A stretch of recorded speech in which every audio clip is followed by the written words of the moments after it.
Hello and welcome to my build of the Tamiya Lotus Europa.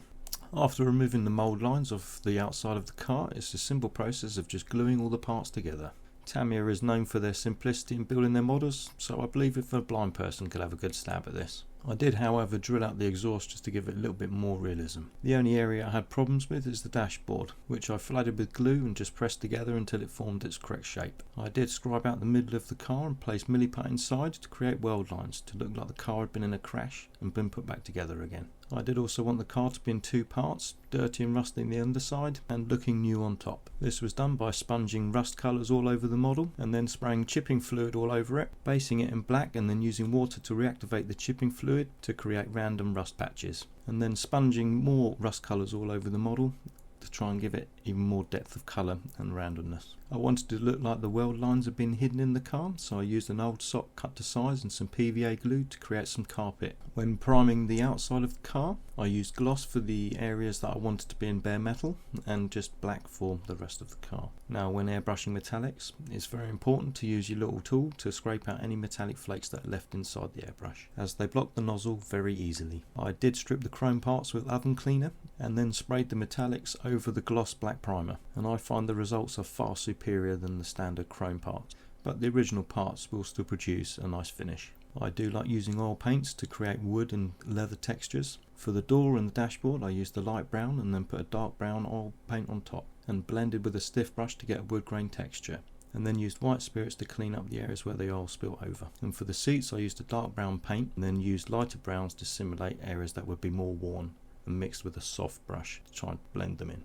I took measurements from the outside of the car to make a mask so I could create the flame effects that I wanted onto the bonnet and the side. I gave the car an undercoat of metallic silver and then kept layering over my favourite colour until I achieved a nice metallic purple finish on the car. I then used the other half of the stencil to cover up the purple so I could airbrush the flame effects onto the bonnet and sides, and spraying the yellow on top of the red to give it a nice blended effect, so there's no harsh lines, and then hoping it wasn't all marketing when it came to the masking tape, that it doesn't stick to the paint when you peel it off. I could finally start to see the vision I had for the car coming to life. I then used the same purple to create a shadow line on all of the flames to give it a little bit more depth. I then used various colours of inks to tint each part to make it look like they were made from different materials, and as inks are transparent I used them on all the lights to make them look like coloured glass. I used PVA to glue them as super glue would fog the plastic.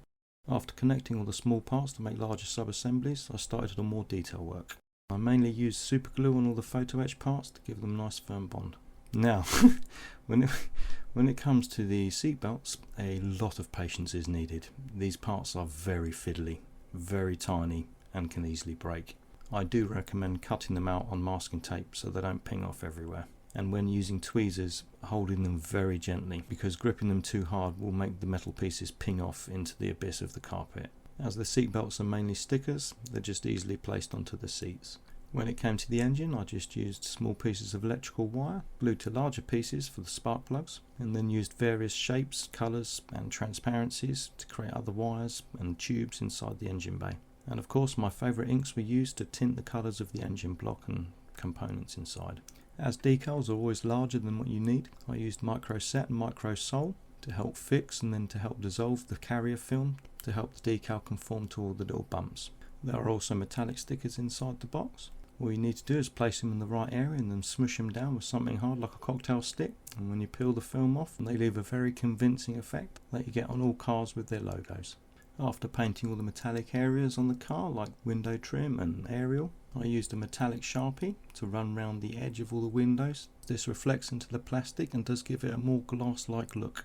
When polishing all the windows, you must make sure to knock off all the tiny little pieces that took me forever to get in the right place the first time round. And again, PVA glue was used for the clear parts on all the lights. For the weathering, I broke up my chalk pastels and turned them into dust, and mushed various dirt type colours into the wheels to give them a slight worn look. And then I used rusty tones on the underside of the car to help blend the other colours and also give it a little bit of texture. And then I used a small amount of dark tones just to put near the wheel areas, as I still wanted the car to look new and not well worn. And I find wiping off the chalk on the side of the wheels with my finger sells the weathering effect even more. To help make all the details pop, I used enamels to create a pin wash to help create fake shadows and stark contrasts between all the colours. This separates all the parts to make them easier to see from a distance, and thinners were used to clean up any mishaps.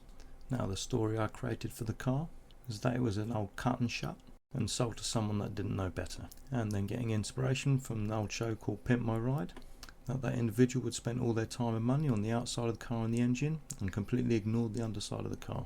So although I covered up all the weld lines and the hard work like the rust underneath, every time I look at the model I have that little story playing in my head.